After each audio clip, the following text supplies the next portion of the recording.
The slap landed before anyone could breathe. Evelyn Park walked around the dinner table in her ivory pearl dress, leaned over Autumn Bennett, and struck her once across the face. The room stopped. Crystal, silverware, 40 guests, all frozen. Autumn rose from her chair.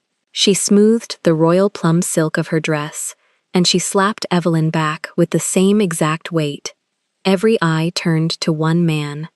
Autumn Bennett is a black civil rights litigation strategist from Brooklyn, 30 years old, engaged to marry into one of the oldest Korean families on Long Island.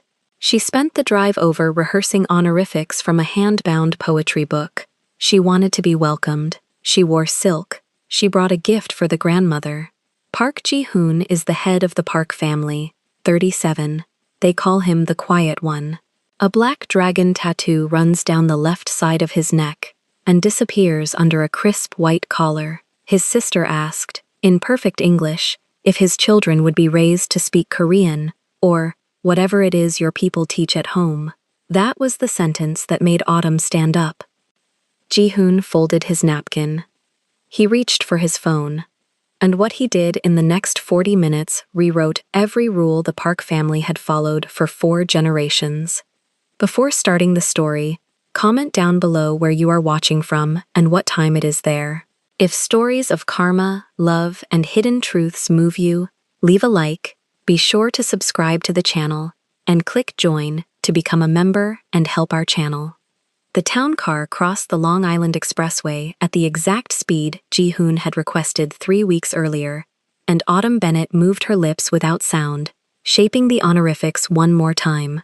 Eomionim, Halmionim, Ajumioni. The vowels sat differently in her mouth than English did.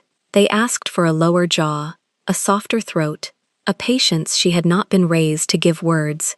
She practiced anyway, because she had practiced everything else in her life, and no one had ever accused her of being unprepared. The book rested on her lap, wrapped in indigo silk, a hand-bound collection of Korean poetry from the 1940s, purchased through a dealer in Insadong, who had made her wait 4 months before agreeing to sell. She had chosen it for the grandmother, Halmioni, who was said to keep the estate's small library like a shrine, and who had reportedly asked, once, whether the American girl read anything besides contracts. Autumn had read the contracts. Now she had read the poems, too. Her phone lit against her thigh. Margaret. 3rd voicemail of the day. She swiped the screen dark without listening. She already knew what Margaret would say.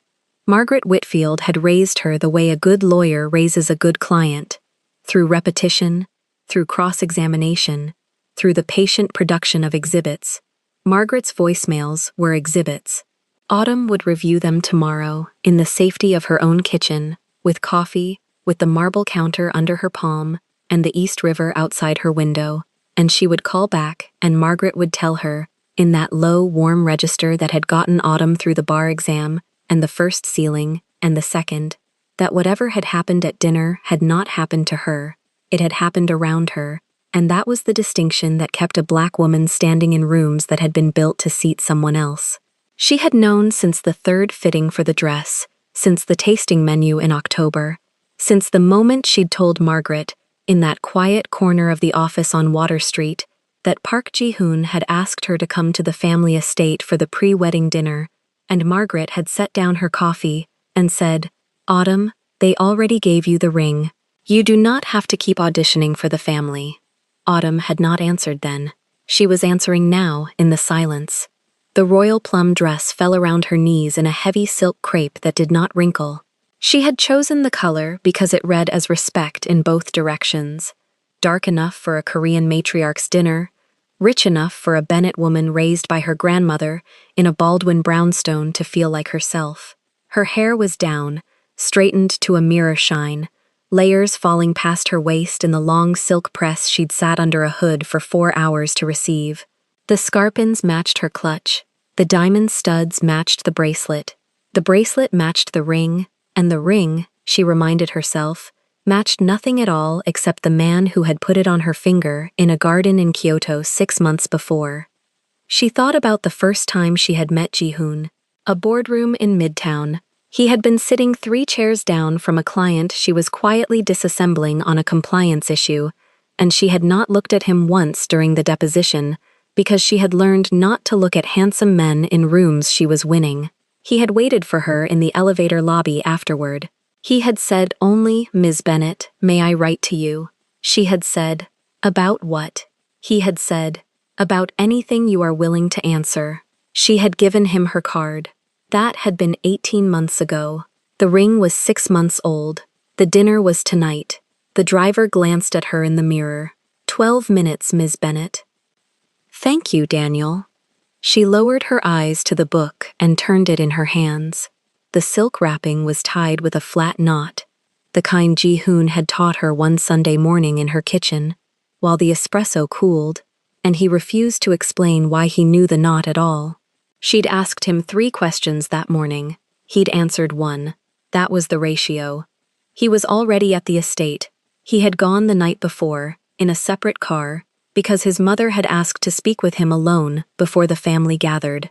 Autumn had not pressed. She had learned early that Ji-hoon's silences were not walls but rooms, and if you did not force the door, he would eventually open it and set a chair inside. Her phone lit again. "Margaret." A text this time. "Read it, please." She sighed and thumbed the screen open. "Autumn, listen to me one more time. You are not a candidate. You are the wife-elect. You do not owe them a performance. You already earned the seat. Stop earning it. The moment you stop earning it is the moment they respect you. If tonight becomes a test, refuse to sit for it. Walk out. Call me. I will send a car.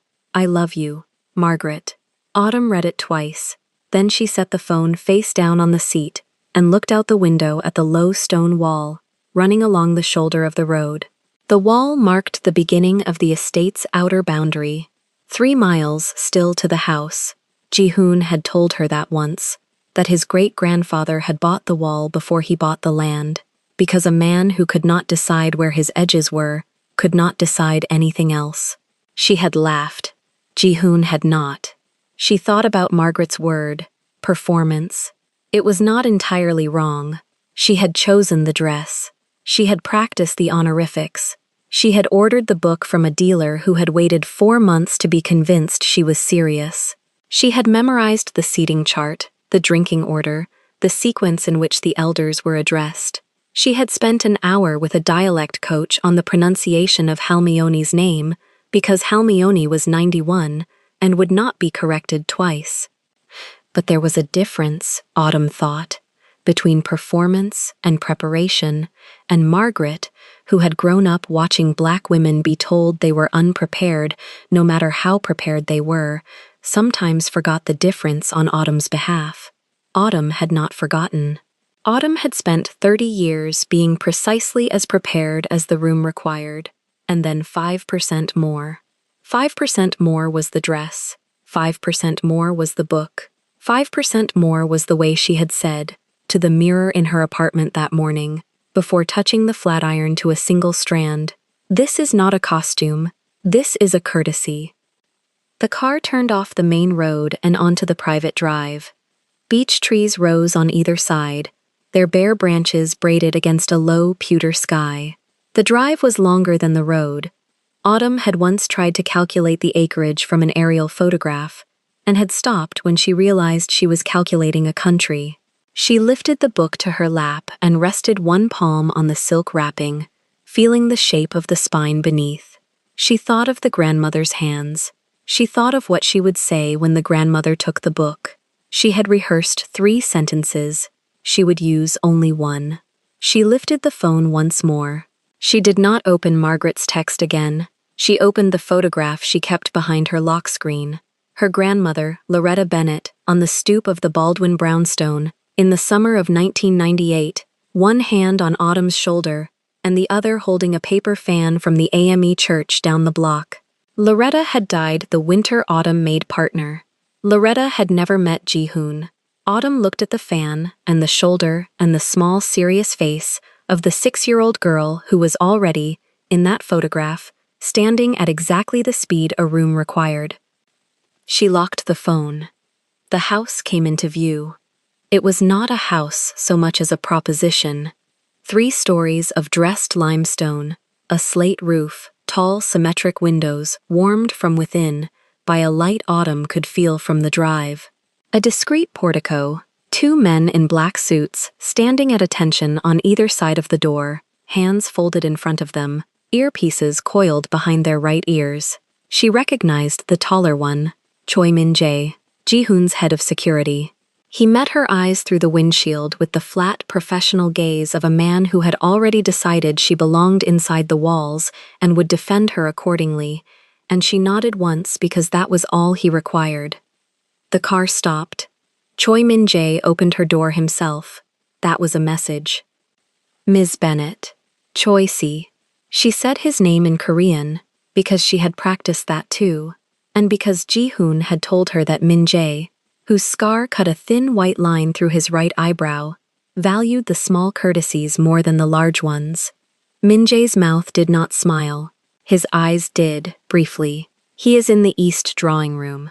Halmione is already at the table. Evelyn arrived 30 minutes ago. Autumn heard the 3rd name and did not react. Min-jae had said it in the exact same tone as the other 2, which was the way he informed her without informing her. Ji-hoon had said Evelyn might not attend. Evelyn had attended. She adjusted her clutch. Thank you. She stepped out. The gravel was raked in perfect radiating lines from the base of the portico, and her scarpins made small, precise depressions as she crossed it. She did not hurry. Halmione was 91, and Autumn had been raised to walk into rooms where old women waited at exactly the speed the old women expected. Her grandmother in Baldwin had drilled it into her. Never rush, never lag. Enter as though the room has been waiting for you and you have been waiting for the room. Inside, the foyer smelled of camellia and beeswax. A woman in a charcoal housekeeping uniform stepped forward with her head slightly bowed and her hands folded low against her apron. Salt and pepper hair in a neat bun, soft crow's feet at the eyes, a thin gold chain disappearing beneath the starched white collar. Song Hana. Autumn had memorized her name from the household roster Ji-hoon had provided, and she had memorized it not because he had asked her to, but because a woman who ran the interior of a house of this size was a person you addressed by name if you wanted the house to accept you. Song Ajumeoni. Autumn inclined her head. Thank you for having me. Song Hana's eyes lifted for the smallest possible instant.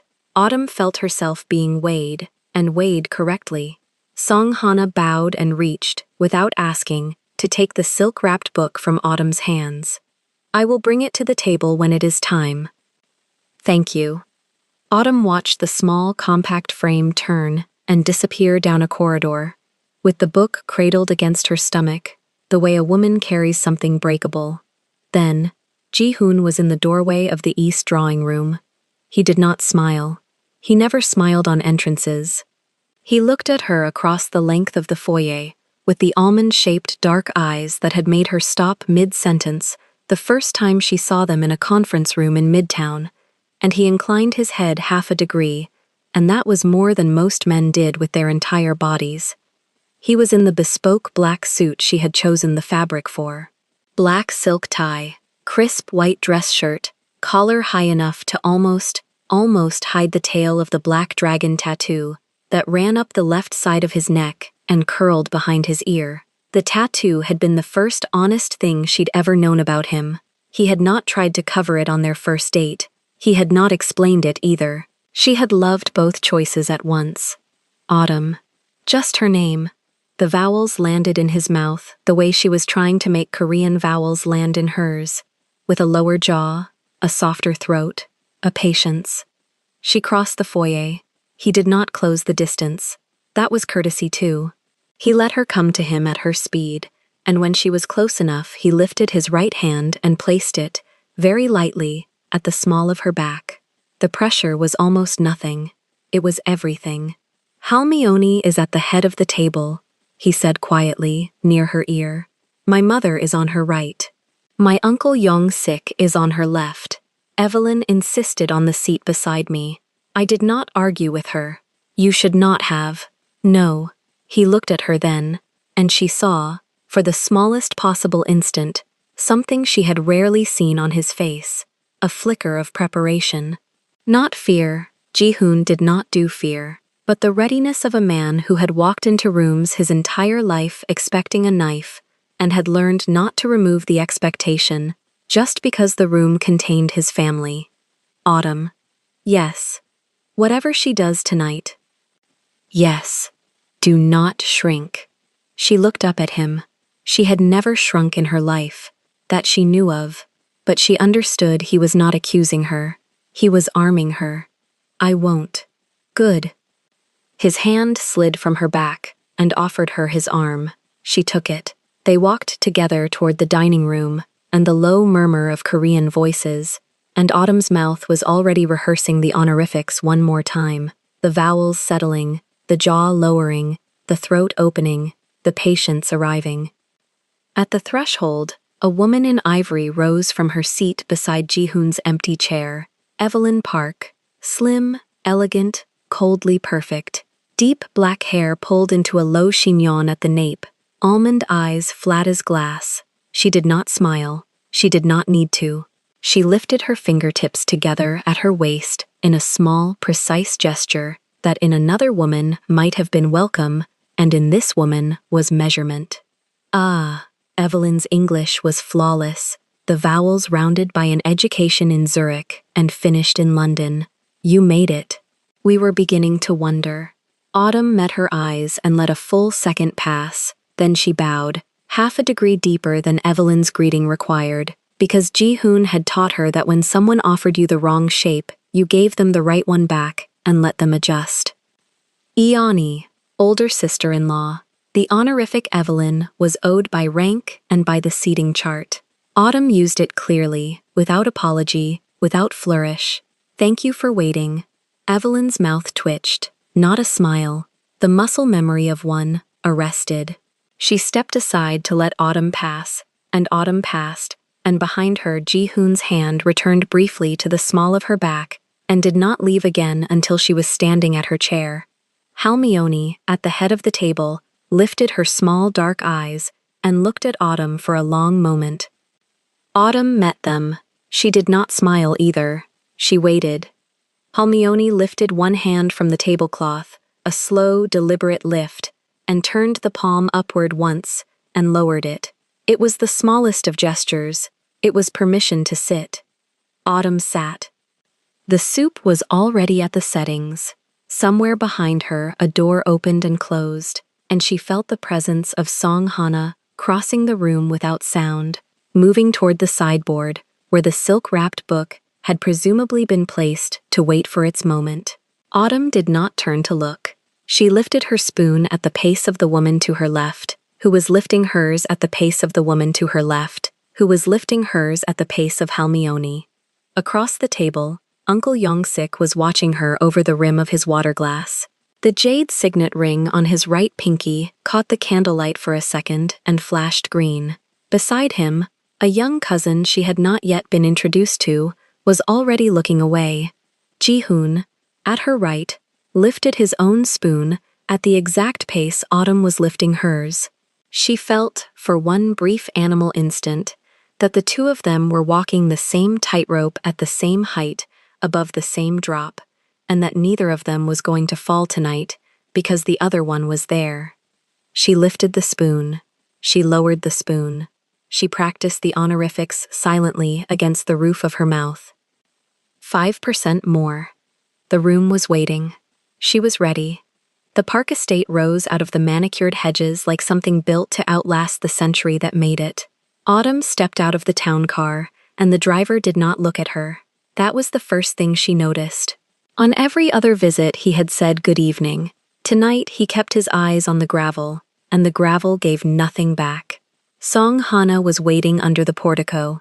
The head housekeeper wore her charcoal uniform with the starched white collar, and her small hands were folded in front of her. She bowed exactly the correct number of degrees. Then she straightened, and for a fraction of a second, her kind eyes framed by soft crow's feet held Autumn's, and Autumn read something she could not name: concern, warning, a prayer in a language she was still learning. Miss Bennet, Song Hana said. The family is already seated. Already? Miss Evelyn arrived early. Autumn absorbed that. She adjusted the wine leather clutch under her arm, felt the hand-bound poetry book inside it, its cover cool through the lining. The grandmother had not come down for the last 3 dinners. Tonight she would. Tonight was the announcement. Tonight was the seat. Thank you, Hana. The dining room stretched 40 feet under a hand-painted ceiling, and the long table was set for 11. Ji-hoon rose the instant she crossed the threshold. He did not smile. He did not need to.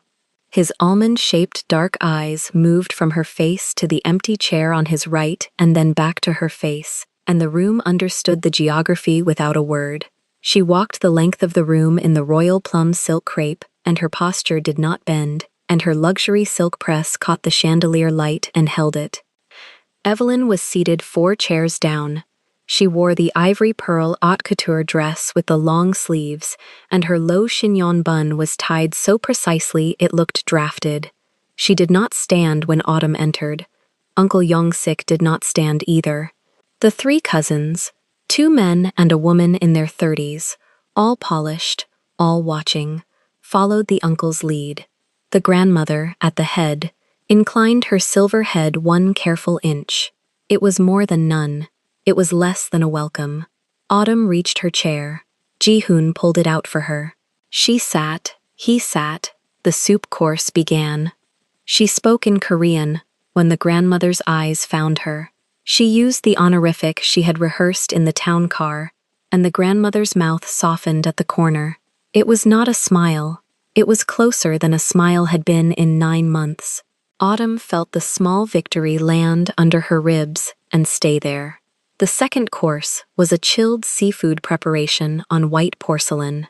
The conversation stayed on the estate gardens, the winter roses, the foundation gala schedule. Evelyn ate with the tips of her chopsticks and said almost nothing. Twice she looked at Ji-hoon, and the look was not a sister's look. It was the look of a shareholder reviewing a losing quarter. Choi Min-jae stood against the far wall, hands clasped in front, black suit sharp as a drawn blade. The thin scar cutting through his right eyebrow caught the light when he turned his head. His earpiece was invisible under the coiled black wire behind his ear. He watched the doors. He watched the windows. He watched Evelyn. The third course arrived, braised short rib on a bed of glossy rice, plated as architecture. The server withdrew. The grandmother lifted her chopsticks. That was the signal. Evelyn set hers down instead. Ji-hoon, she said, in perfect English, the vowels round and finished. Before we go further, a question for the table. The uncle's small dark eyes lifted. The vertical line between his silver eyebrows deepened. The 3 cousins arranged their faces into attentive neutrality that fooled nobody. The grandmother did not move. Ji-hoon set his chopsticks across the rest. Speak. Evelyn turned her body slightly, a rotation that took her shoulders out of alignment with the table, and pointed them at Autumn. Her lips, discreetly painted, did not form a smile. They formed the shape of one. When you have children, Evelyn said, will the Park children be raised to speak Korean at home, as every Park child for 6 generations has been raised? Or will they be raised in... She paused, and the pause was a scalpel. Whatever it is your people teach at home. The room did not gasp. The room did the opposite of gasping. It became a photograph. The server at the sideboard froze, with a silver pitcher tilted.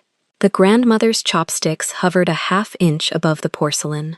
Uncle Yongsik's jade signet ring caught the candlelight and did not move. One of the cousins made a small sound in her throat that could have been laughter and could have been a cough, and became neither.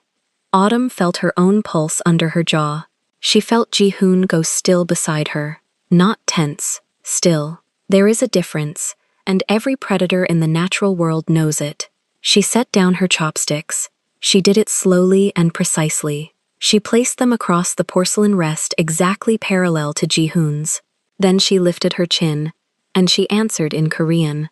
My children, she said, using the honorific for future generations she had rehearsed in the town car and used correctly. will be raised to speak the language of both houses that made them, and they will be raised to know the difference between manners and breeding, because those are also not the same word. The grandmother's chopsticks came down soundlessly on the rest. Evelyn's face did something microscopic. It was gone before anyone who did not know how to look for it could have caught it. Then she pushed her chair back. The scrape of the chair legs on the walnut floor was the loudest sound the room had made in an hour. She walked around the table. She did not hurry. Her pointed scarpins made small, precise sounds. She passed the uncle, who did not raise his eyes. She passed the cousins, who did. She reached Autumn's chair, and she stood a half step behind Autumn's right shoulder, and she waited. Autumn rose. She did not turn her head. She turned her whole body in one motion, the way she had learned to turn at institutional podiums when a hostile question came from the back of the room. She faced Evelyn squarely. The royal plum silk crepe caught the light. The two women were the same height in heels. Evelyn slapped her. The sound was small. It was a small, dry crack in a room built for chamber music. Autumn's head moved a half-inch to the left. Her hair, straight and shining, fell forward and then settled. A single diamond stud earring caught the chandelier and threw a coin of light onto the wall. The uncle exhaled through his nose. The cousins did not breathe. Ji-hoon did not move. Autumn straightened her head. She looked at Evelyn for exactly 1 second. Then she slapped her back. Identical force. Identical placement. Not harder. That was the discipline of it. She had grown up in rooms where a black woman who hit harder became the story instead of the survivor, and she had learned in law school and in 3 boardrooms and 1 deposition that the answer to a calibrated attack was a calibrated answer. She hit Evelyn exactly as hard as Evelyn had hit her, and no harder, and the crack this time was the same small, dry sound. Evelyn's low chignon bun did not move. A strand at her temple came loose. Her hand flew halfway to her cheek and stopped, because to touch it was to admit it. Her pale skin bloomed with a red print in the exact shape of Autumn's palm. Every eye in the room went to Ji-hoon. He did not look at his sister. He did not look at his uncle. He did not look at his uncle, who had not moved and whose silver head was inclined a fraction lower than it had been a minute before. He looked at Autumn. He looked at her for a long, steady beat, and something passed behind his cold, analytical eyes that was neither cold nor analytical. Then he looked down at his napkin. He folded it. He folded it once, along the long axis, edges perfectly aligned. He folded it again, along the short axis. He placed it beside his plate. He rose. Min-jae, the head of security, crossed the room in 5 strides. He stopped at Ji-hoon's shoulder. He did not look at Evelyn. He did not look at the uncle. He looked at his principal. Ji-hoon spoke in Korean, and his voice was pitched only for Min-jae, but the room was so quiet that every word carried, and Autumn understood most of them, and she understood the rest by the shape they made in the air. Escort my sister to her rooms. Have her belongings and her staff removed from the estate before midnight. She will use the west gate. She will not use the main drive. Min-jae inclined his head 1 degree. Uncle Yongsik. The uncle's small dark eyes came up. His thin mouth pressed into a line. You brought her to this table tonight. You will leave with her. Your suite, your car, the East Wing accounts, all of it, tonight. The uncle's jade signet ring turned once on his pinky. He did not speak, and there was nothing to speak to. The order had been given in the voice the family used only for orders that had already been decided months in advance and were only now being pronounced. Cousins. Ji-hoon did not name them. He did not need to. You made your choice by staying seated. Min-jae will show you the door you chose. The woman cousin's mouth opened. Nothing came out. One of the men reached for his water glass and then thought better of it and put his hand flat on the table. Ji-hoon turned to the grandmother. He bowed. It was a full bow, from the waist, held for the count of 2. The grandmother closed her eyes for a long moment. When she opened them, she inclined her head. It was not permission, it was witness. In this family, at this table, witness was the same thing. Ji-hoon straightened. He turned to Autumn. He offered her his hand. She took it. Her palm still stung. His fingers were warm and steady. He drew her forward one step, out of the reach of the chair, into the geography of his shoulder. He did not look at Evelyn as they passed her. Evelyn had not moved. The red print on her cheek was already darkening. Song Hana was in the doorway of the dining room. She stepped aside for them. Her eyes met Autumn's for the second time that night, and this time, Autumn read it clearly. It was not warning. It was recognition. They walked down the long corridor to Ji-hoon's study. Behind them, the dining room began to make sounds again. A chair scraped. A voice, the uncle's, began to say something in low, urgent Korean and was cut off by Min-jae's flat single syllable of refusal. Somewhere, a phone began to ring and was answered on the first tone. In the study, Ji-hoon closed the door. The room was dark walnut and green banker's lamps, and floor-to-ceiling books in 3 languages. He walked to the desk. He picked up the handset of the landline. He dialed a 4-digit internal extension. Freeze the Foundation's discretionary accounts under Evelyn's signature, effective now. Revoke her council proxy. Notify the trustees before dawn. He listened for a moment. He said, "Yes." He said, immediately. He hung up. He dialed again. Different extension. Uncle Young-sik's operating access. Suspend. All 3 signatories. Notify the compliance office. I want the paperwork on my desk in the morning. He hung up. He turned to Autumn. She was standing by the window. She had not spoken since the corridor. She was watching her reflection in the dark glass, the royal plum dress, the flawless posture, the faint red mark on her own cheek. She was breathing the way Margaret had taught her to breathe in front of hostile committees. In through 4 counts, hold for 4, out through 6. Autumn. She turned. Are you injured? No. Are you certain? Yes. He crossed the room. He stopped an arm's length from her. He did not touch her. He was reading her the way he read a balance sheet, line by line. What she said at the table, he said. It has been said in this house before, not to your face, to mine, about you. For 9 months. I did not tell you because I was handling it. I was wrong to handle it alone. Ji-hoon, let me finish. He did not raise his voice. He never raised his voice. What she did tonight was not an outburst. Evelyn does not have outbursts. She had a reason for the timing. I do not know it yet. I will know it by morning. Until I know it, you and I are the only 2 people in this house whose loyalty I do not need to verify. Autumn absorbed that. She thought of the 2 lines of cousins in the dining room. She thought of the uncle's jade ring. She thought of the grandmother's inclined head, which had not moved to defend her, and had not moved to defend Evelyn either. She thought of how quickly 40 minutes had rearranged a dynasty. Your grandmother, she said, watches. That is all. That is everything in this house. She does not choose. She witnesses. When she stops witnessing, she has chosen. Tonight she witnessed.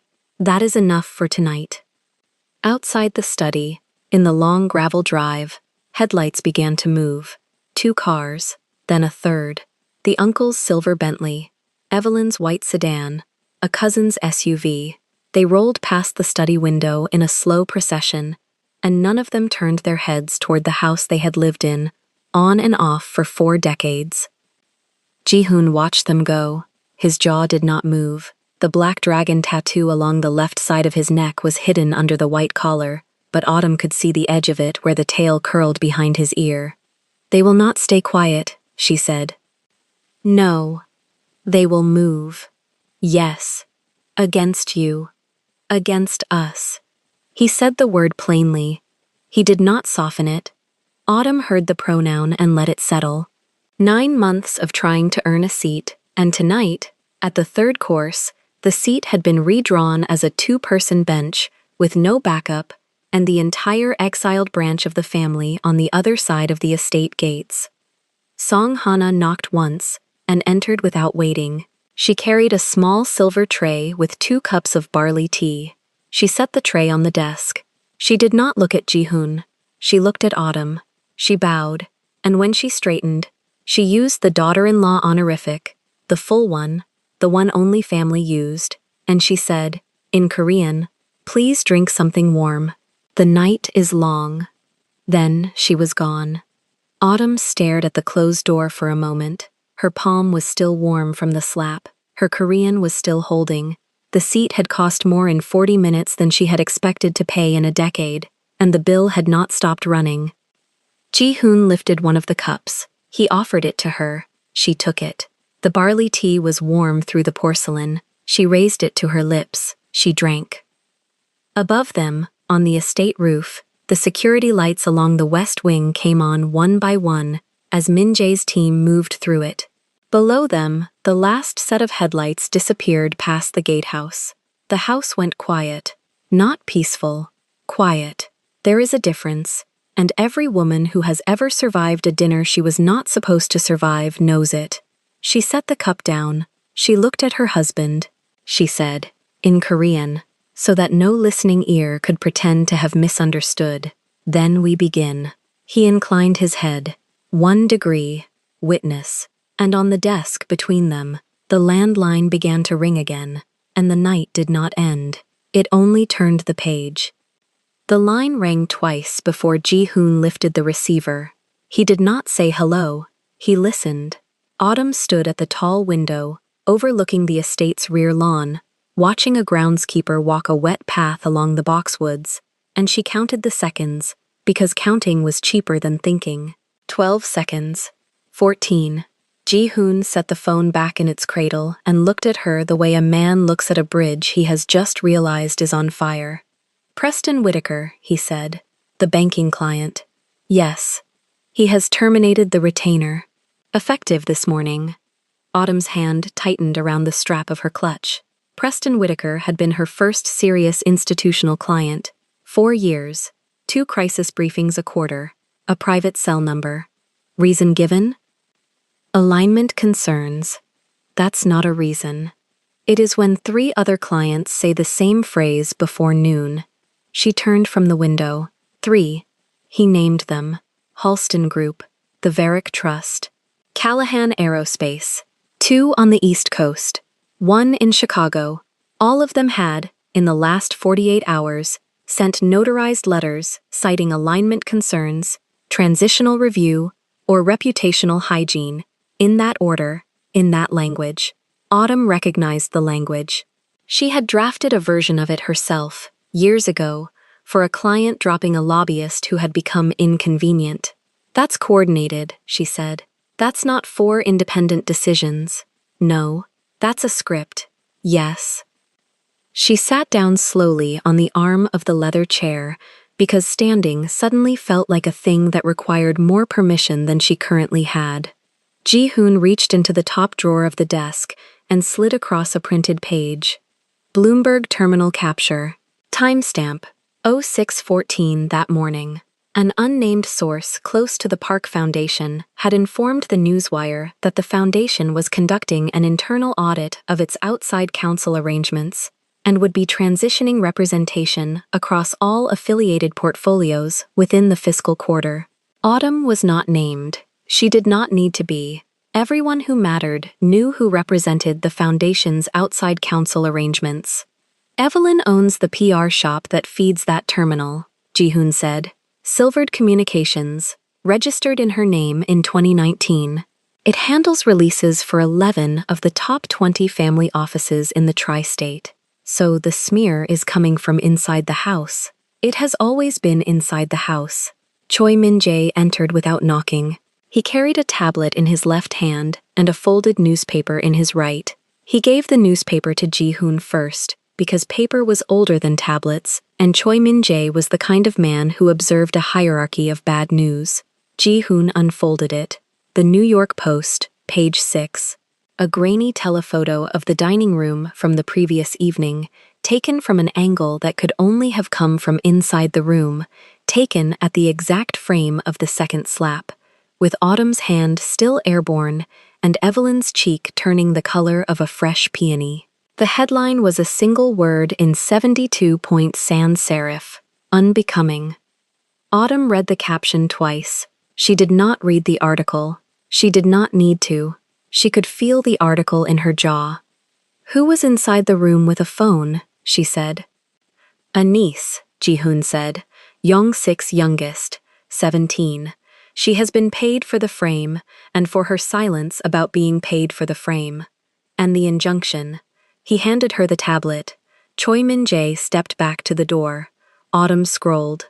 Emergency motion filed at 5:47 that morning in the Southern District of New York. Petitioner, Park Young-sik, as trustee ad litem of the Park Family Trust. Respondent, Park New York Holdings LLC. Relief sought, immediate freeze of operating accounts pending a hearing on fiduciary breach. The named breach was creative. It cited a violation of the Family Charter Clause on public conduct of principals, and it attached, as Exhibit A, the same page 6 photograph. Attached as Exhibit B was a certified translation of the charter, in which the phrase, public conduct of principals, was rendered in a way that made the slap a triggering event and not a family dinner. They filed a translation, Autumn said. Their translation. Which court? Judge Aronowitz. Aronowitz was at your grandmother's 90th. Aronowitz recused at 7 this morning. It is now with Judge Reyna, whose husband sits on the board of Silvered Communications. Autumn set the tablet down on the desk very carefully, the way a person sets down a glass she does not trust her hand to hold. She looked at Ji-hoon. He was, as he had been the entire morning, unreadable, which was not the same as untroubled. She had spent enough time with him to know the difference. The muscle at the hinge of his jaw had not moved in an hour. That was how he shouted. "How much," she said, "is currently in the frozen accounts?" "Enough to run the New York arm for 11 days. And after 11 days. Payroll, vendor contracts, the foundation matching grant for the Brooklyn Clinic. All of it stops." "Which clinic?" "The one your firm helped structure." Autumn closed her eyes. She had structured that clinic on a pro bono basis 2 winters ago. It had opened in April. It served 4,200 patients a month. It employed 63 people, 40 of whom had been unemployed the previous January. "They picked that one on purpose," she said. "They picked all of them on purpose." Ji-hoon rose. He walked to the window she had been standing at and looked out at the same wet path she had counted along. Behind them, on the desk, Choi Min-jae's tablet lit up with another notification and dimmed itself again, unattended. Neither of them turned to look. "I need to say something out loud," Autumn said, "and I need you to not answer until I finish." He did not turn from the window. He inclined his head, 1 degree, listening. "When you asked me to marry you," she said, "I said yes, because I believed the throne could hold 2 chairs. I believed it because you believed it. I have watched you spend 14 months teaching a room full of men older than your father that a Black American woman at your table was not a subtraction from the family, it was a multiplication. I watched you do it patiently. I watched you do it without raising your voice. I watched you do it while 3 quarterly reports slipped, and you refused to blame me for the slippage, even in the privacy of a car." She paused. She let the pause do its own work. "But this morning your throne is losing 4 institutional clients, 1 Bloomberg cycle, 1 page 6, 1 federal injunction, and 1 Brooklyn Clinic, with 63 employees. And the common denominator on all 5 of those things is the same woman you married. So I need to ask you something, and I need you to not comfort me when you answer it, because comfort right now is a form of lying." She drew a breath. It went in unevenly. "Am I costing you your throne?" He did not answer. The silence went longer than she had budgeted for. It went past the length at which silence is a pause, and into the length at which silence is a thing being held. She heard the boiler in the wall. She heard, faintly, a door close on the 3rd floor. She heard her own pulse in the soft tissue behind her ears. Jihoon still did not turn. That was the lowest point. Not the injunction, not the post, not Preston Whitaker's terminated retainer sitting in her inbox in a 2-sentence email. The lowest point was the length of the silence of a man who had never, in 14 months, made her wait for a sentence, and who was making her wait now because the honest answer was a sentence he was not willing to speak while his back was to her. She sat back down. She placed her clutch on her knee. She folded her hands over it. She waited. When he finally turned, his face had not changed, but his eyes had. There was a thing in them she had not seen before.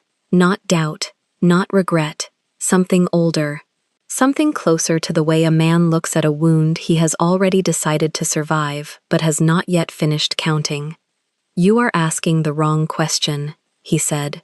"Then correct it. You are asking whether you are costing me my throne. The correct question is whether the throne, as it is currently configured, is a throne I would consent to keep. If keeping it requires me to answer your question with the answer you are afraid I will give." That is a beautiful sentence, Jihoon. It is also not an answer. I know. So, answer. He crossed the room. He stopped in front of the leather chair she was sitting on the arm of. He did not touch her. He did not sit. He stood at a distance a man stands when he intends the next sentence to be understood as a fact and not a comfort. "You are not costing me my throne," he said. "Evelyn is. She has been for 3 months. You are the pretext. The pretext is not the cause, and a king who cannot tell his pretext from his cause is not a king worth keeping. You do not know that yet. I know it enough to say it before I know it entirely." Autumn looked at him for a long time. Then she nodded, once, the way a person nods when a receipt has been accepted but not yet cashed. "Then we have 11 days, she said. "We have less, because Reina will rule on the injunction by Thursday, and if she rules for Young-sik, the 11 days becomes 4. Then we have 4. Yes." The door opened. Song Hana entered with a lacquer tray. Tea, 2 cups. A small dish of persimmons cut into 8ths. She set the tray on the desk without a sound and, in the act of straightening, let her eyes rest for the smallest fraction of a second on Autumn. Not on Jihoon, on Autumn. It was the same look she had given the night before at the doorway of the powder corridor. It was the look of a woman who was about to hand over something else, and was measuring whether the hand receiving it was still steady enough. Autumn met the look. She held it. She let her chin drop half an inch in acknowledgement. Song Hana withdrew. Jihoon watched the door close behind her. He said nothing about the look. He had seen it. He did not need to name it. "We do 3 things by tonight," he said. "Name them. 1. We do not respond to the post. Silence is the only dignity available in a page 6 cycle, and dignity is currency I still have on deposit. 2. We move the Brooklyn Clinic's matching grant off the foundation ledger and onto my personal balance sheet before Reina rules. If the injunction hits, the clinic keeps operating out of my private account. That is a violation of the charter clause on personal commingling, and Young-sik will file on it, and I do not care. 3. We find out who at Silvered Communications wrote the language that Preston Whitaker's letter borrowed from, because that person has a name, and that name has a supervisor, and that supervisor reports to Evelyn. And I want the chain of custody on that language on paper by midnight. You want the memo. I want the memo." Autumn thought of the folded envelope in the interior pocket of the royal plum dress. She had not opened it since Song Hana had pressed it into her palm the night before. She had held it against her ribs through the drive back to the estate. She had slept with it under the pillow. She had not yet decided what it changed. She had not yet decided whether it was a weapon or a wound. She had been waiting, without admitting she was waiting, for a moment in which handing it over would not be a confession of having withheld it. The moment had arrived, not by her choosing, by the length of a silence and the shape of an answer. "There is something you should see," she said. He watched her. She reached into the seam of the clutch. She removed the envelope. It had softened slightly at the corners from the pressure of the night. She placed it on the tea tray between the two cups. Hana gave me this last night, in the corridor. He did not reach for it immediately. He looked at it, then at her, then at the door Hana had left through. You have not read it. I have. When? In the car, alone, before we came upstairs. And you did not tell me. I was going to tell you at breakfast. Then Preston Whitaker's email arrived, and then the post, and then the injunction, and then I needed to know something first. You needed to know whether I would answer the throne question honestly before you handed me an accelerant. Yes. He was quiet. He absorbed this the way he absorbed everything, without visible motion. Then he picked up the envelope. He did not open it. He held it in his palm and weighed it, physically, as if the paper itself might tell him something about the direction of the day. Tell me what is in it, he said, in your words, before I read it in hers. A council memo, dated 3 months before our dinner, filed by Evelyn to the Board of Elders. A formal petition to declare you unfit as head of the Park New York arm. The trigger clause she cites is any public act of the principal's spouse that brings the family name into public disrepute. Any public act. She wrote the trigger clause into the petition 3 months ago. And last night at the third course, she walked around the table and produced one. Which means the slap was not an outburst. It was a cue. Yes, and your slap back was the ratification of the cue. It gave her a mutual event, which is legally cleaner for her petition than a one-sided one. Which she also knew. Ji-hoon set the envelope down on the tray. He did not open it, not yet. He looked at the tea. He looked at the persimmons. He looked at Autumn in the royal plum dress, with the softly wrinkled sleeves of a woman who had not changed clothes in 18 hours and had stopped noticing because there were larger accountings to keep. This is not a wedding under attack, he said, slowly, the way a man says a sentence he is still finishing the meaning of. This is a coup, and I am the crown, and you are the pretext, and the throne is the object, and every wire in this morning's news was laid 3 months ago and lit last night with the strike of your hand and hers. Yes, then we are not defending a marriage. No. We are prosecuting a coup. Yes. He inclined his head. 1 degree. Registered. He picked the envelope up again. This time he opened it. He read. He did not read fast. He read the way he did everything. Once. Completely. Without flinching at the parts that would have made a lesser man flinch.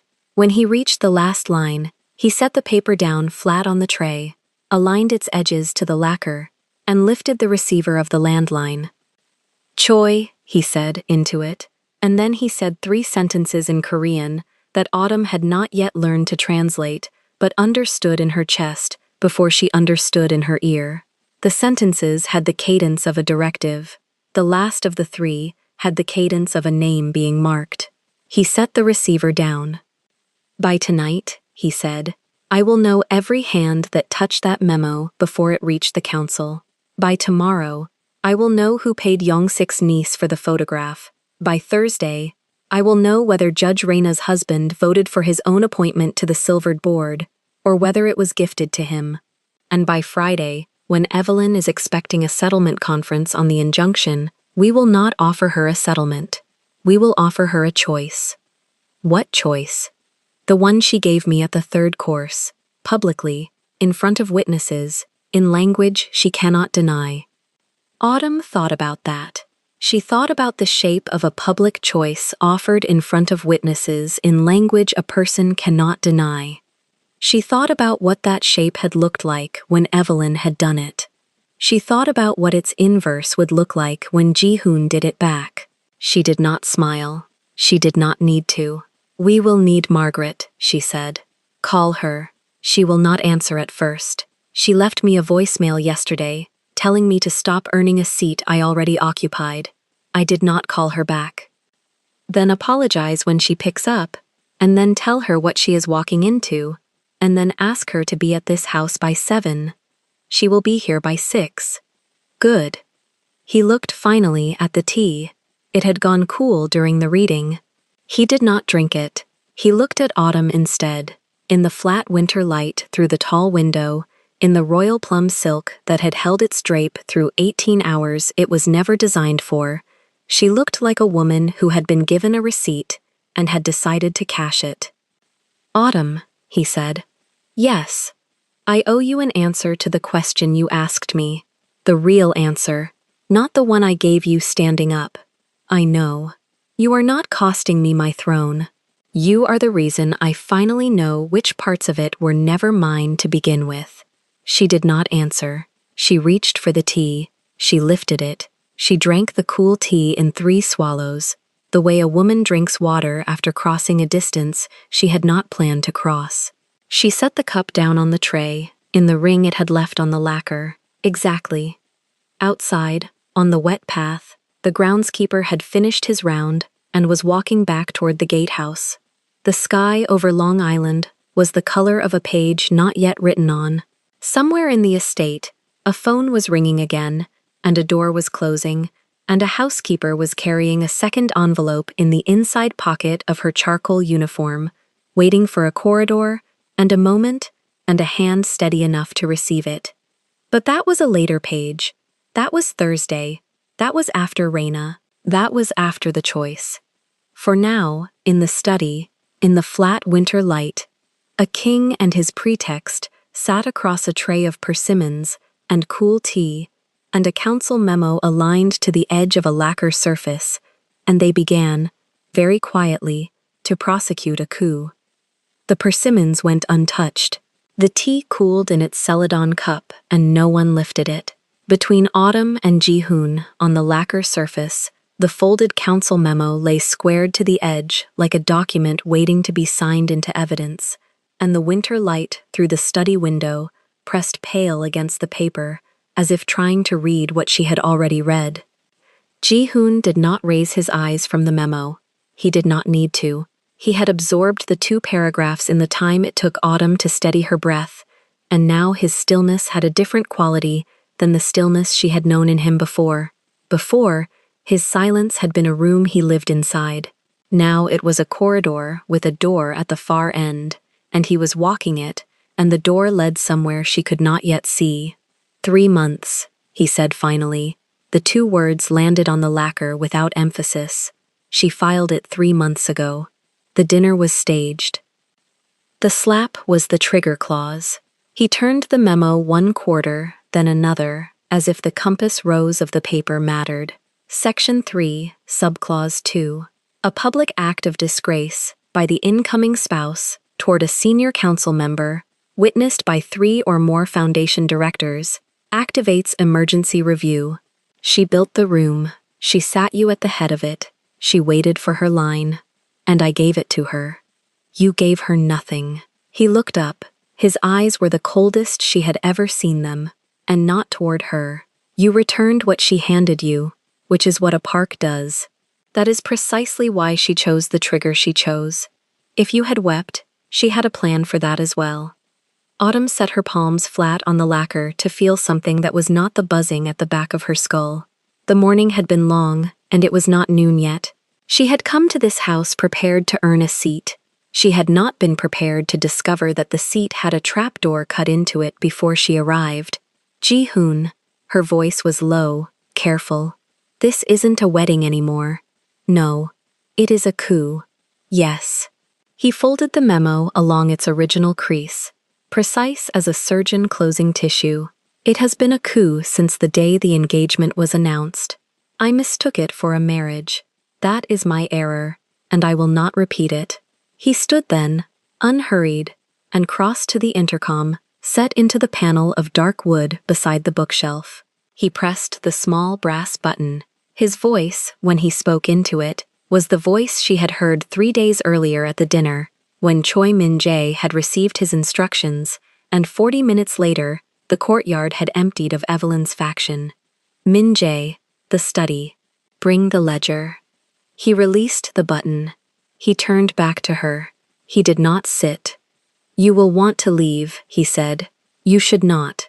If you leave this house today, they will say you left because you understood the price. If you stay, they will say something else.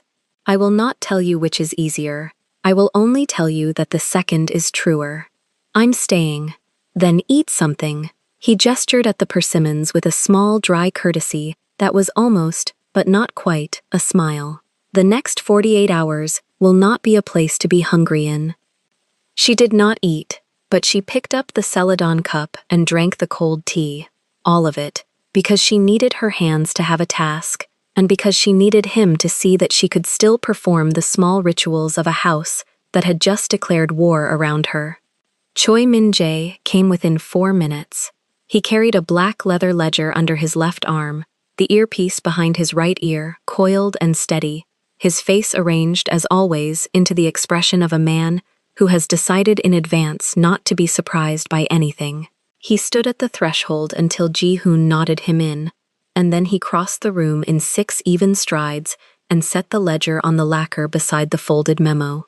Sir, read me the movements of Foundation Council in the last 72 hours. Min Jae opened the ledger to a marked page. He did not sit. He did not clear his throat. He read.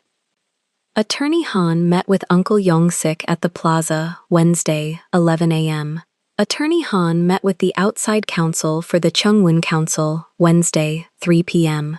Ms. Evelyn Park met with the same outside counsel, Thursday, 9 a.m. A registered courier delivered a sealed envelope from that council to Chungwon Council chambers, Thursday, 1 p.m. The envelope. Contents undisclosed. Registered under Emergency Review Protocols. Chairman Baek acknowledged receipt. Baek. Ji-hoon's mouth moved on the name. The way a man tastes something, he is deciding whether to spit out. Chairman Baelick. Sir. He voted for me in the succession. He voted for my father before that. Yes, sir. He is not a man who signs receipts for envelopes on Thursdays. No, sir. Ji-hoon absorbed this without moving. Autumn watched him and understood, in that moment, something she had suspected for months and never wanted to name. The man she had fallen in love with did not think the way ordinary men think. He mapped rooms. He counted doors. He remembered which chair a friend chose to sit in at a dinner 9 years earlier and drew a conclusion from it now. Evelyn had built a room. Ji-hoon had already begun to draw its blueprint from memory and to mark every door. Min Jae, 2 things. Sir. 1. I want the file on Chairman back by 6 p.m. Everything. Property, family, debts, appointments, the name of the man who cuts his hair. 2. I want to know who inside this house delivered that memo to Ms. Bennett. Autumn cleared her throat. Song Hana. Ji-hoon turned his head slowly toward her. Min Jae did not react at all. The head housekeeper, Autumn said. She slipped it into my hand on the terrace this morning. She did not speak. She only looked at me, and then she looked at the door. Ji-hoon considered this for a long moment. Then he addressed Min Jae without shifting his eyes from Autumn. Song Hana served my grandmother for 31 years. She washed my mother's hair the week before she died. She has never once spoken above the volume of a page turning. If she chose to place a document in my wife's hand, she chose it because she understood what the document was and what silence would have cost the house. Understood, sir. You will not question her. You will not thank her. You will pass her in the hallway as you have always passed her. If she wishes to speak, she will find me. Sir? Ji-hoon exhaled, once, low. The 3rd thing. Sir, call New York. Freeze the operating account before Yong-sik does. If the injunction is coming, I want the money moved to the Zurich clearing entity by close of business today. Every wire, every retainer, payroll included. If Yong-sik touches an empty vein, he cannot bleed us. Min Jae's jaw moved a fraction. Sir, that will be visible. The council will read it as preemption. They will read it as competence. There is a difference. Yes, sir. Go. Min-jae closed the ledger, tucked it back under his left arm, bowed a precise inch, and left the study. The door made no sound closing behind him. It never did. Autumn had once asked Ji-hoon why the doors in this house closed like that, and he had told her, without inflection, that his grandfather had ordered every hinge oiled monthly because a house that announces itself is a house that can be surprised. She was beginning to understand a great many things his grandfather had ordered. Ji-hoon crossed back to the tray. He sat. He poured her fresh tea, then his own.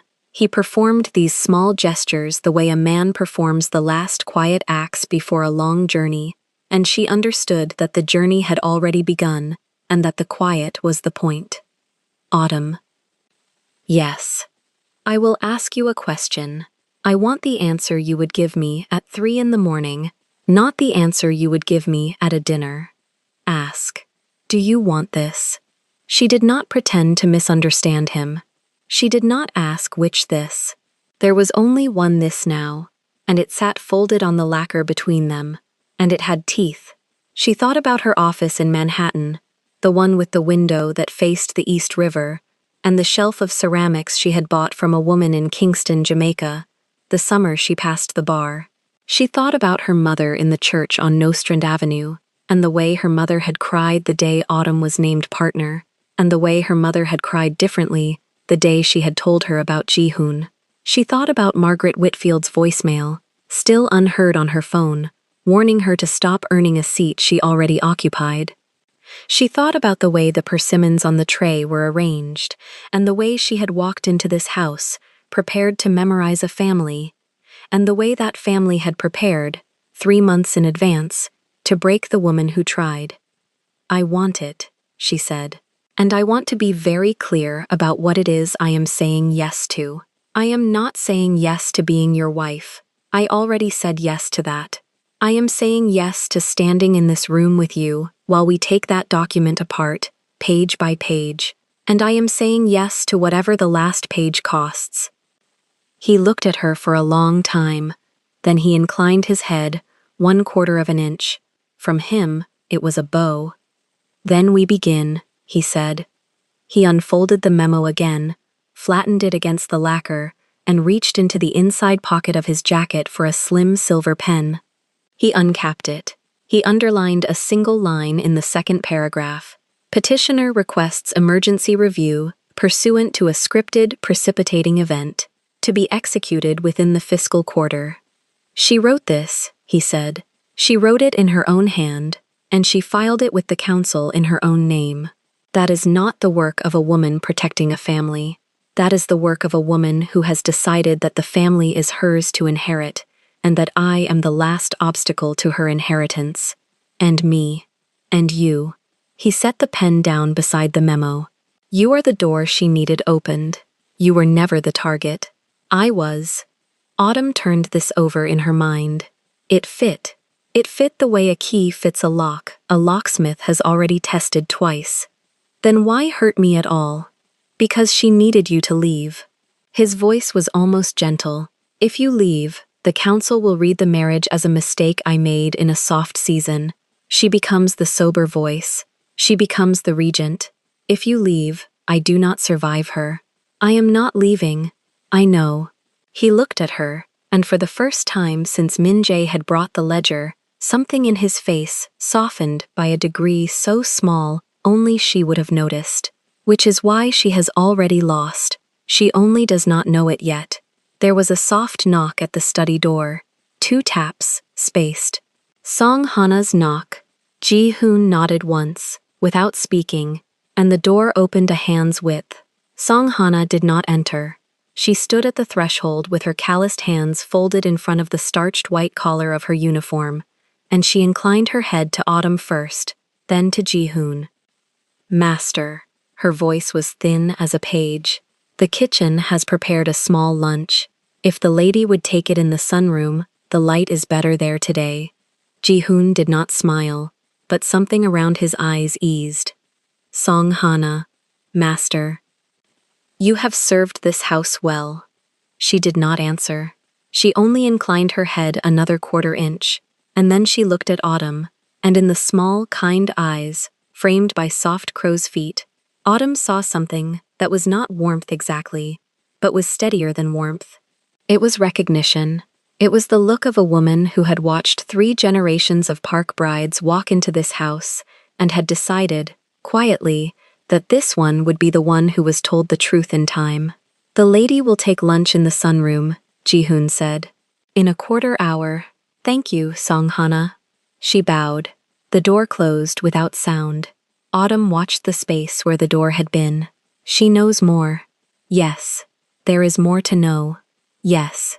He gathered the memo, folded it, and placed it inside a second envelope, this one of heavier stock, and sealed it with a small brass press from the drawer of the low table. There is always more to know. In this house, information is delivered in the order the house has decided you can carry it. If she gave you this today, it is because she believes you can carry it today. If she gives you the next thing tomorrow, it is because she has decided you can carry that. You trust her judgment. I trust her 31 years. He rose. He offered Autumn his hand. She took it and stood, and for a moment they stood very close together in the pale winter light of the study, with the tray of persimmons untouched behind them, and the sealed envelope in his other hand. And she understood that the marriage she had walked into was not the marriage that was going to survive this house. Something else was going to survive it. Something that was being forged in this room, right now, in the space between the folded memo and the empty teacup, and the door that had closed without sound. "Come," he said. "We will eat. Then we will call New York. Then we will call Chairman Bake. Then we will call my sister. In that order. In that order." He looked at her once more. His mouth did not smile, but his voice, when he spoke again, was the softest thing she had ever heard him say, and it was not soft the way tenderness is soft. It was soft the way steel is soft to the touch before it cuts. "Autumn, I owe you an apology I will not make in this room. I will make it when the room is ours. Until then, I will only tell you this. You did not earn a seat at this table. You built the table. What we are about to do, we will do together, and when it is done, the table will bear your name in the wood." She did not weep. She would not weep for another 11 days, and when she wept, it would be for a different reason entirely. She only tightened her hand once inside his, and then she let go, and she walked with him out of the study and down the long hallway toward the sunroom, where the light was better today, and behind them, the door to the study closed without sound, and somewhere in New York, a telephone was already beginning to ring on the desk of a man who did not yet know that the coup he had been paid to enable was already being dismantled by the 2 people it had been designed to destroy. The corridor was long. Their footsteps were quiet. Along its wall hung the portraits of Park matriarchs going back 4 generations, women in high-collared hanbok and pearl combs, women in post-war wool suits, women in the discreet couture of the 80s, each of them painted with the same trick of the light around the mouth, as if the painter had been instructed by the house itself to leave a small ambiguity there. Autumn had walked this hallway a dozen times. She had never, until this morning, understood that every one of those women had walked into this house from somewhere else, and that every one of them had been given, at some point in her first year, an envelope by a housekeeper whose name was no longer remembered. She slowed at the 3rd portrait from the end. Ji-hoon slowed with her, without asking why. "Your great-grandmother," she said. "Yes. She is not smiling. No. None of them are smiling. No." She looked at him. "Is that the house or is that the painter?" "It is the house." He did not elaborate. He did not need to. He waited beside her until she was ready to walk again, and when she moved, he moved, and the portraits watched them go without comment, the way the portraits in that house had watched everything without comment for 120 years. At the sunroom door he paused, one hand on the frame, and looked back down the hallway once, as if committing the exact angle of the winter light to memory. Then he stepped aside and let her enter first, as he had done at every doorway since the day they met, and as he would do, she understood now, at every doorway that mattered from this day forward. In the sunroom, the tray was already laid. The porcelain pot steamed on a lacquered tray beside 2 thin cups, a small dish of pine nut candies, and a folded newspaper Song Hana had placed there before anyone else was awake. Autumn did not sit at once. She stood at the window in the royal plum silk crepe she had not yet taken off, the same dress from the dinner, the same dress from the terrace, the same dress that had crossed 48 hours without touching a hanger. The fabric had learned the shape of her exhaustion. She smoothed it once at the waist and turned to face Ji-hoon, who had set his phone face down on the tray, as though the gesture alone could keep the world outside a little longer. Then his phone lit up anyway. He turned it over. Read. Set it down. Halloran and Reeve, he said. His voice was even. They terminated your retainer at 6 this morning. Autumn nodded once, as though she had been waiting for the name. Halloran and Reeve had been her second client, the one that had taken a full year to sign. She had built the compliance framework for their family office from the studs. She had eaten dinners with the general counsel's wife. She had held the general counsel's wife's hand in a hospital corridor 2 Christmases ago. That's the third, she said. That's the third. Nordstrom Family Holdings had gone first. At 10 the previous night, a courteous email from an associate who could not have been more than 26. Weatherby Trust had followed at dawn, a phone call from a partner Autumn had known for 6 years, a partner who had cried when Autumn's mother died, a partner who now spoke in the careful sentences of a man reading from a page someone else had written. And now Halloran and Reeve, before the coffee had finished brewing, before the sun had properly cleared the maples, 3 clients in 48 hours, 3 retainers, the 3 that had been her practice. She poured the tea. Her hand did not shake. She had trained her hand not to shake in rooms far worse than this one, and she was not about to unlearn the discipline in her own sunroom. Ji-hoon watched her pour. He did not offer to do it. He understood that the pouring was the work she needed to do with her hands right then. Margaret called, Autumn said, twice. I haven't picked up. You should. I know. She sat. She lifted her cup. She did not drink. The steam curled between them like a thin white witness. Show me, she said. He turned the phone. He had already opened the file. His head of security had sent a compressed dossier at 4 in the morning, 32 pages, hyperlinked, footnoted, cross-referenced. Choi Min-jae did not sleep when he was working, and he had been working since the moment the first client dropped. The dossier traced the smear in reverse. A financial industry newsletter had run an item Tuesday evening questioning Autumn's due diligence practices on cross-border trusts. The item cited 2 anonymous sources. Both anonymous sources had used phrases lifted verbatim from a memo drafted by a communications firm in Midtown. The communications firm had been paid, 3 weeks earlier, through a Delaware LLC. The Delaware LLC had been formed by a lawyer in Wilmington whose only other active client was the Park Family Foundation's PR shop. The Park Family Foundation's PR shop reported, on paper, to a committee. The committee, until 48 hours ago, had been chaired by Evelyn. Autumn read the last line twice.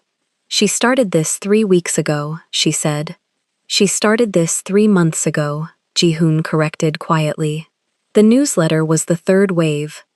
The first was a whisper at a charity luncheon in April. The second was a partner at Cravath asking a question at a bar dinner in May. Min-jae traced them both last night. April. Autumn set her cup down. In April, we were choosing the calligrapher for the invitations. Yes. In April, I was learning how to bow to your grandmother. Yes. She was silent for a long moment. Outside, a groundskeeper crossed the lawn with a rake balanced on one shoulder.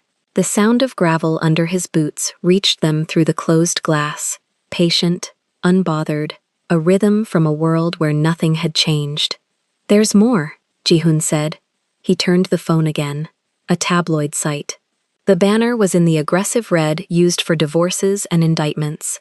Below the banner, a photograph, grainy, taken from above and to the left, from an angle that could only have come from the small mirrored panel above the dinner room sideboard. The photograph showed the exact instant of the slap. Not Evelyn's slap. Autumn's. Autumn's palm mid-flight, Evelyn's head just beginning to turn, the champagne flute in the foreground, catching a splinter of chandelier light. The caption read, "Black Bride Strikes Korean Heiress at $40 million Estate Dinner." Autumn looked at it a long time. "That angle," she said. "That's not a phone. That's the security camera in the sideboard mirror." "Yes?" "Which feeds to your uncle's office." "Yes?" She exhaled slowly. She did not close her eyes. She had a rule, from her mother, about not closing her eyes at the sight of a thing meant to hurt her. She had inherited exactly 3 rules from her mother, and this was one of them. "So the photograph didn't leak," she said.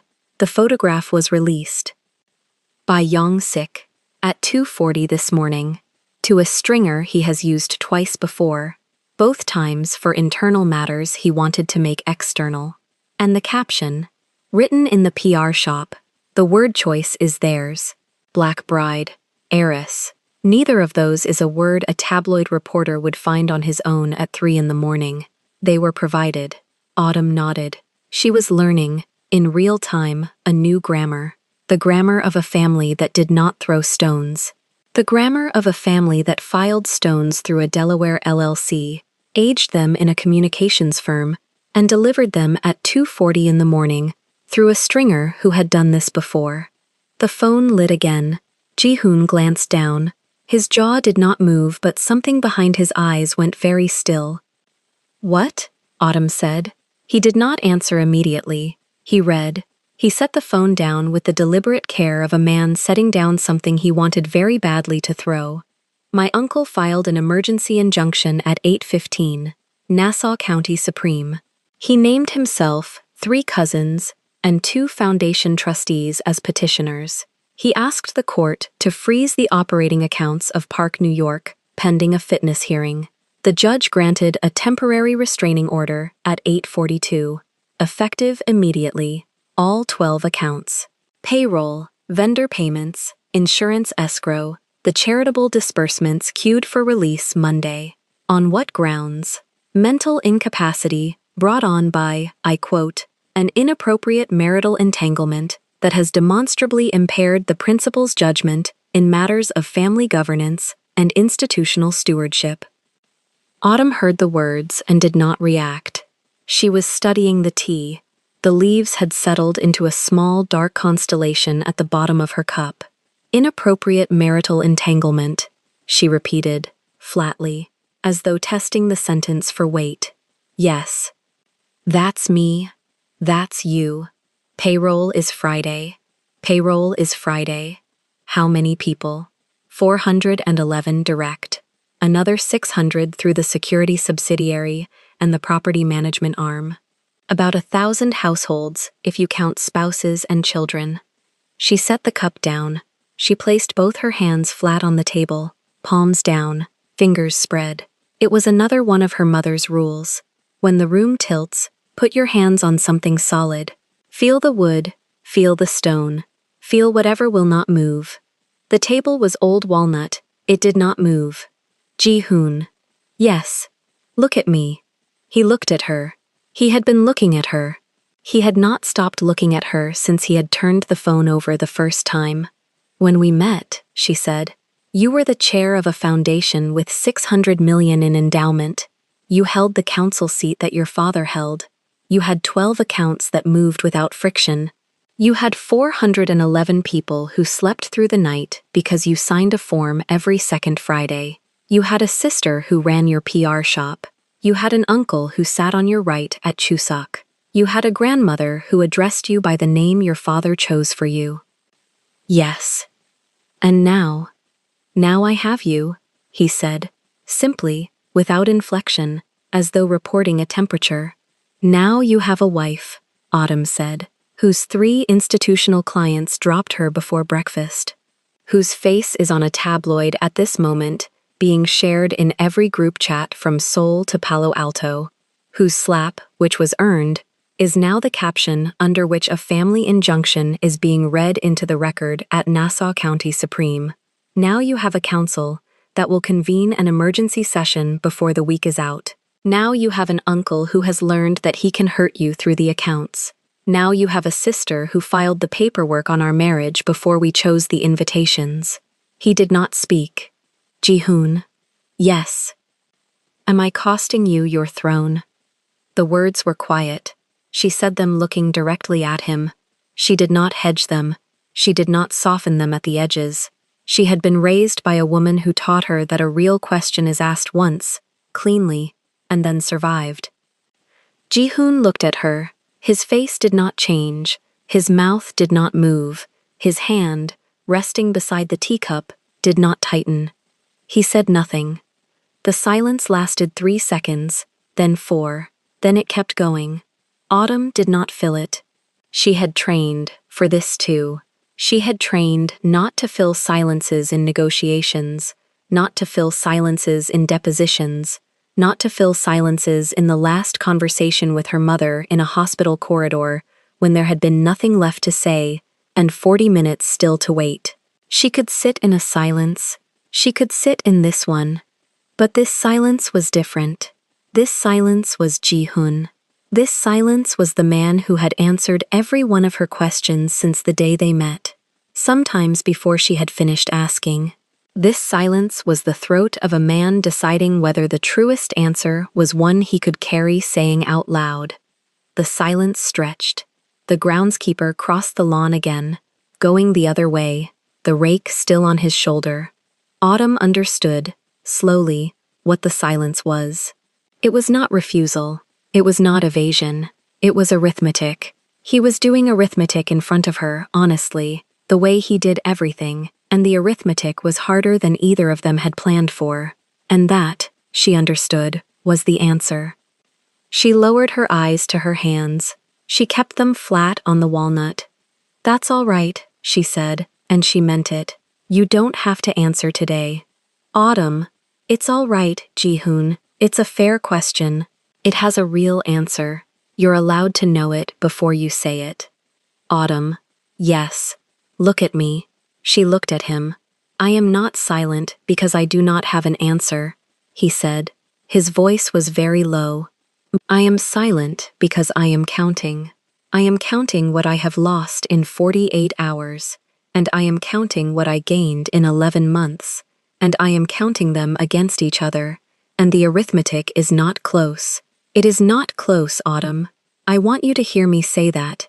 It is not close." Ji-hoon. "But you asked me if you are costing me my throne, and I owe you honesty in the language you used. So, yes, right now, at this table, at 9:07 on Sunday morning, in this precise hour, you are costing me my throne. Young-sik has the accounts. Evelyn has the narrative. The council convenes Thursday. If nothing changes between now and Thursday, I will not be the head of this family on Friday." She held his gaze. "Thank you," she said. "That's what I needed to hear." There is a second sentence. "Say it. You are costing me the throne I inherited. You are not costing me the throne I will build. Those are different chairs. One of them, I sat in, because a name was given to me. The other, I will sit in, because a decision was made. I have made the decision. I made it 11 months ago, and I make it again this morning, and I will make it Thursday at the council, and I will make it every Sunday of my life. You are not the cost, you are the reason." Autumn did not answer. She could not, immediately. She lifted her cup. The tea had cooled. She drank it anyway. Then she set the cup down and said, "Then we work. Then we work. Payroll first. Every dollar of my personal accounts against the payroll gap. I have enough to cover Friday and the following Friday. That gets us to the 15th. Autumn. Don't. It's not chivalry. It's arithmetic. My money moves faster than a court order. Yours doesn't. Move mine." He nodded. Once. He did not argue. He understood, as she did, that in an hour like this one, The person whose hand moved first was the person the room would remember. "Second," she said. "Margaret. I'm calling her back. Not for the case. For the council." She sat on 3 ABA governance panels with the Whitfield who chairs the ethics review. She can reach him by lunch. Yes. Third, the photograph. We do not respond to the caption. We respond to the angle. The angle proves the source. The source is Yong-sik. The moment the angle is public, the injunction reads as retaliation, not fitness. Choi has the dossier. Give it to a real reporter, not a stringer. The Times has a woman on the philanthropy beat who owed me a call in March. I'll make the introduction. Yes. Fourth. She paused. She looked at the folded newspaper Song Hana had left on the tray. She had not touched it. She reached for it now and slid it toward herself and unfolded it and did not read it. Only looked at the shape of it, the weight of it, the fact of it. Fourth, she said, we do not hide. We do not cancel a single appearance. We do not release a statement. We do not deny the slap. The slap was earned. The slap was ours. On Wednesday, there is a scholarship gala at the plaza that we RSVP'd to in March. We go. We arrive together. We stand in the receiving line for the full hour. We let every person in that room look at us and choose. Ji-hoon was quiet for a moment. That is a very expensive move, he said. I know. If the room chooses wrong, we lose Thursday before Thursday. I know. You are asking me to bet the council on a receiving line. I am asking you to bet the council on us, she said. That's a different bet. We have not lost that one yet. He looked at her a long time. Then he reached across the table and covered her hand with his. His hand was warm, steadier than she expected, steadier, she realized, than her own. All right, he said. All right. Song Hana appeared at the sunroom door. She did not enter. She stood at the threshold with her small compact frame in the charcoal uniform, and her hands folded at her waist, the thin gold cross visible for one flash at her throat as she inclined her head. Her eyes moved from Ji-hoon to Autumn and rested on Autumn, a beat longer than protocol required. Ma'am, she said, there is a second envelope. Autumn heard the words and felt something turn in the room, something small, something that had not yet decided whether it was the beginning of hope or the beginning of a worse hour. She did not know which yet. She only knew that Song Hana had used the word second, and that the first envelope had rewritten the shape of everything, and that the housekeeper who never crossed a threshold uninvited had crossed one now and was waiting. Autumn straightened her spine. She smoothed the royal plum silk crepe at the waist, the same practiced gesture, 48 hours in. Bring it in, Hana, she said. Song Hana stepped forward. Song Hana stepped forward with the same quiet gait she used in every room of the estate, as if the floor itself owed her nothing, and she owed the floor no noise. Her hands were folded over a small envelope of aged paper, cream turned faintly ivory at the corners, sealed with a wax stamp Autumn had never seen before. The cross under her collar caught a thread of morning light and vanished again.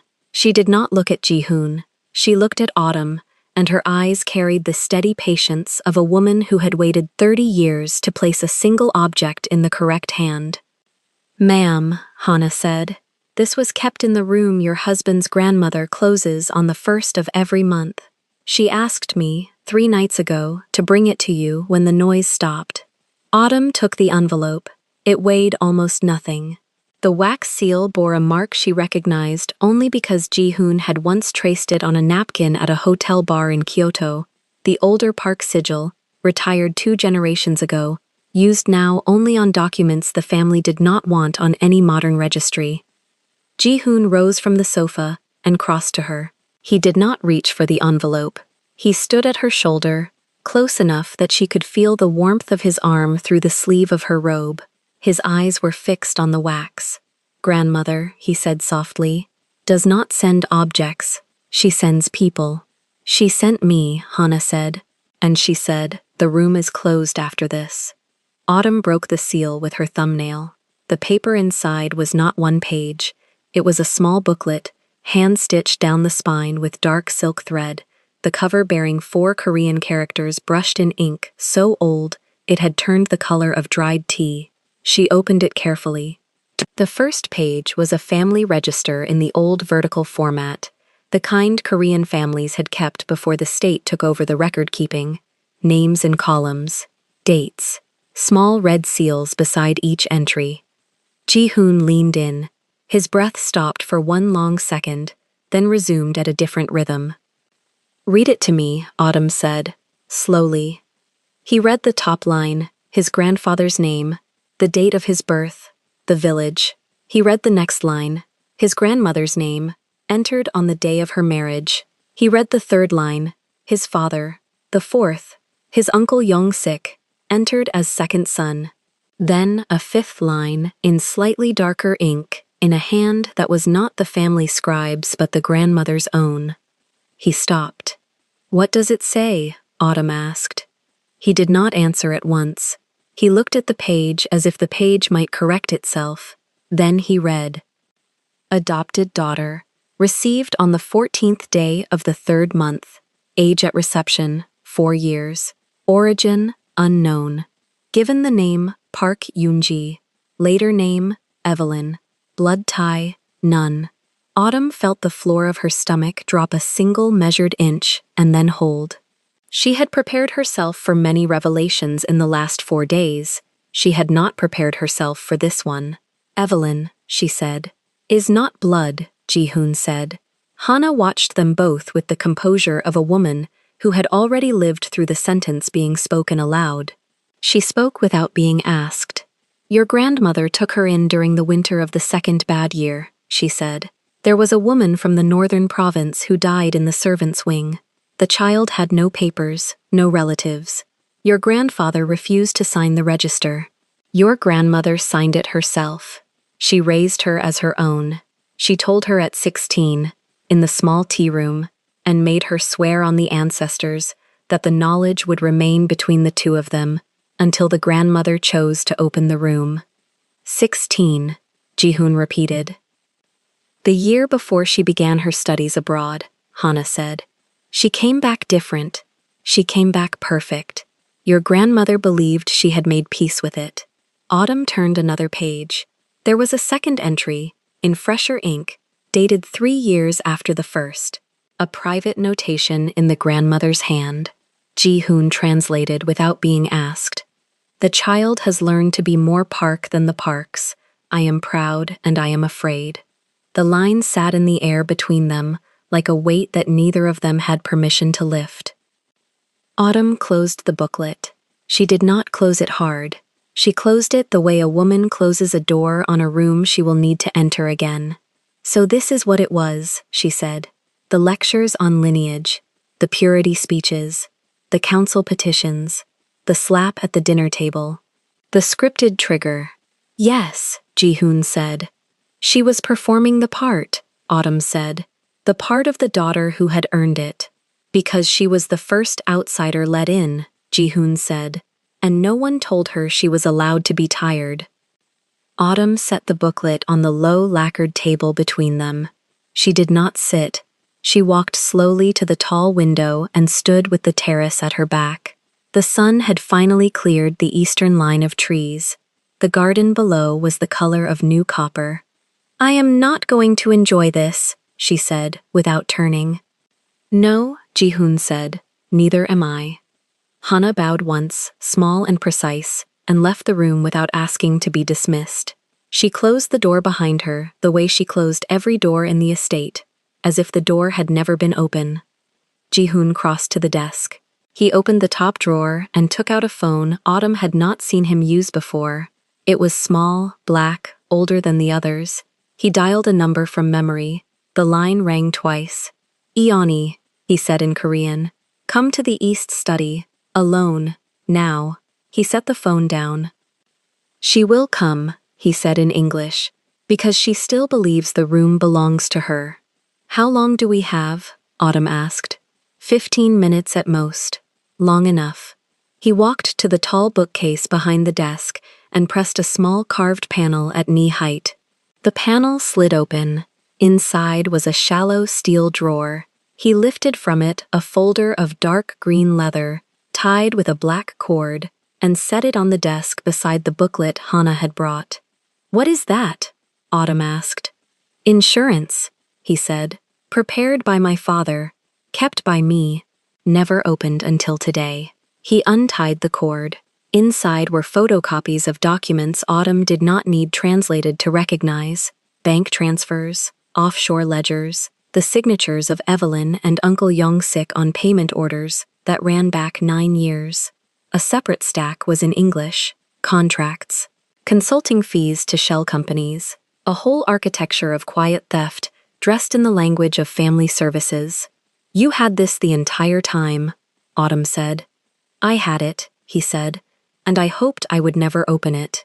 "Why now?" He looked at her. His face was very still. "Because 2 nights ago you asked me if being at my side was costing me my throne, and I did not answer. And the silence in that answer was the worst thing I have ever done to you. I will not do it twice." Autumn nodded once. She did not speak. She walked to the desk and stood at his shoulder while he arranged the register and the folder side by side, the old paper next to the new paper, the origin next to the theft. 12 minutes later, there was a soft knock at the door. "Come in," Ji-hoon said. Evelyn entered as she always entered.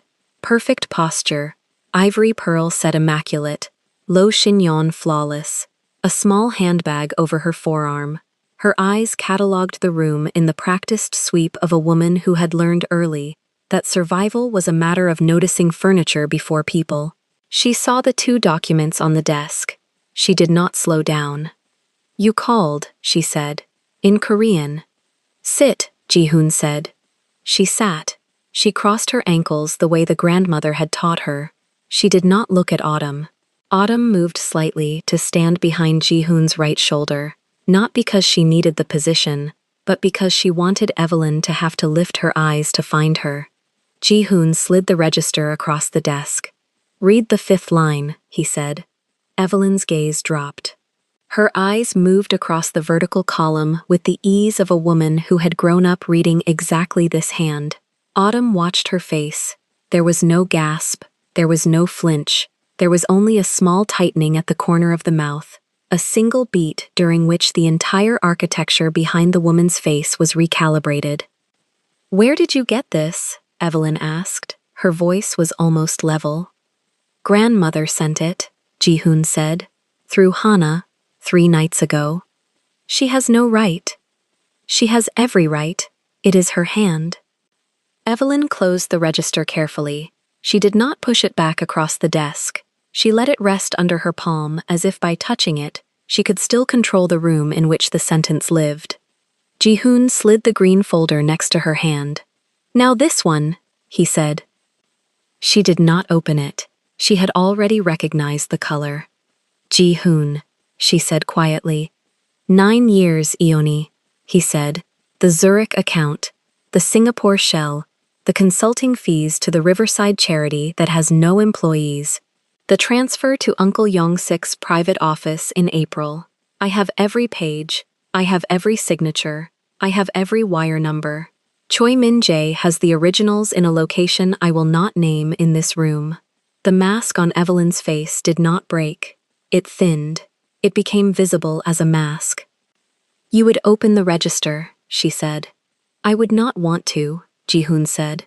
"That is different. The family cannot survive that document being read in council."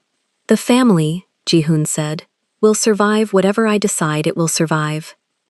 Autumn spoke for the first time. She spoke in Korean.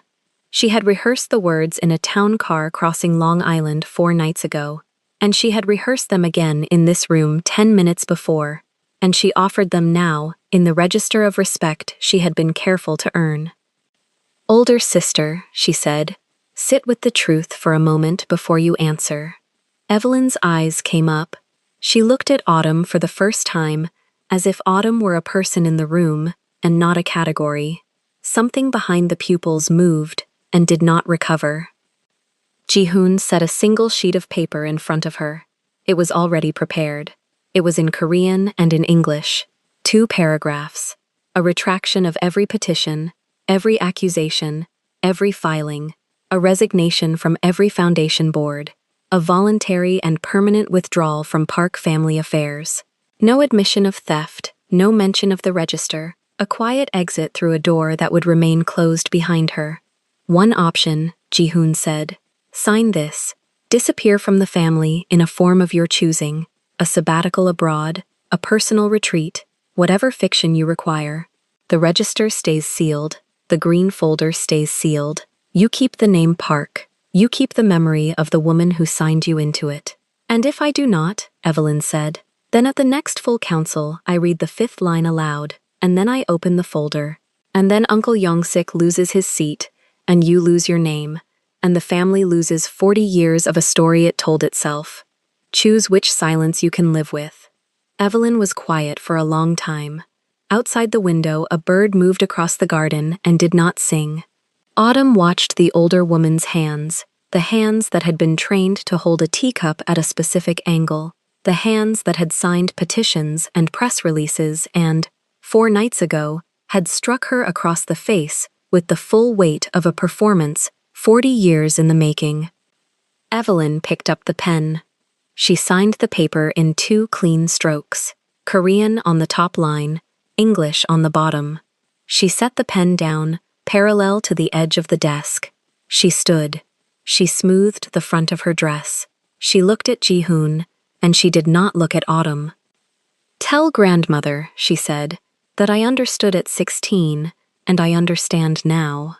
Tell her yourself, Ji-hoon said, one time, before you go. Evelyn inclined her head. She left the room the way Hana left rooms. The door closed. The room was quiet. Autumn realized her hands were folded at her waist in the exact posture she had rehearsed for the dinner. She let them fall to her sides. Ji-hoon exhaled. It was the first fully released breath she had seen from him in 4 days. It is done, he said.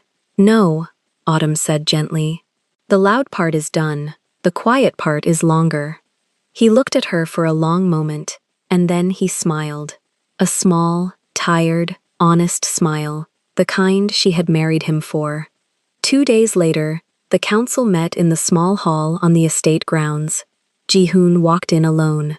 He walked out an hour later with his authority reinstated, the emergency injunction dissolved, the foundation accounts unfrozen, Uncle Yongsik's seat suspended, pending a private review that everyone in the room understood would never be scheduled. The vote was unanimous. It was also very quiet. The tabloid photograph of the slap ran once more and then, without explanation, disappeared from the search results of every major outlet within a week. Autumn's 3 institutional clients called, in an order she noted without pleasure, the smallest first, the largest last, and each apology was received with the same measured warmth. She took 2 of them back. She did not take the 3rd. Margaret sent a single text message that read, in full, "Told you, proud of you, rest." Autumn read it in the town car and did not answer for 3 days, because rest, when it finally arrived, required no reply. 6 months passed. The wedding was small, 20 people, the east garden of the estate, the grandmother in a wheelchair under a white silk canopy, her hands folded over the same hand-bound book of Korean poetry Autumn had carried in the town car on the night of the dinner. Margaret in a camel coat, weeping without shame. Choi Min-jae in the back with his earpiece removed for the first time in Autumn's memory. Song Hana, in a new charcoal dress with the same thin gold cross.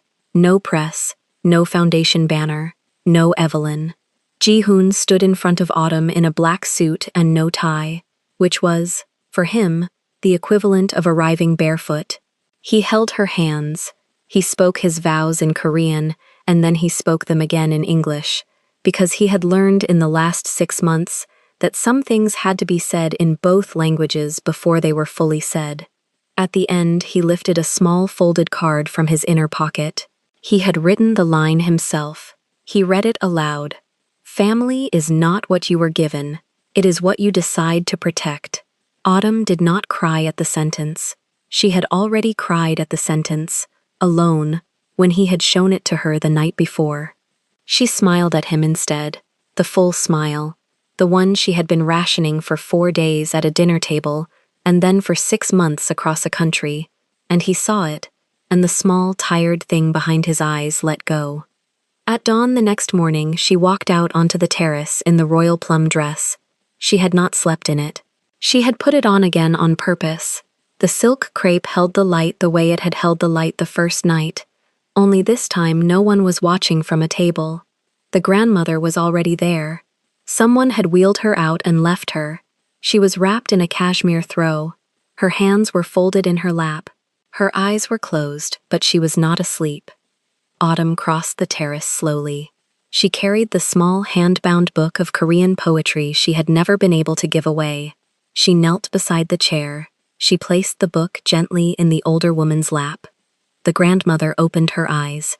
She looked at the book. She looked at Autumn.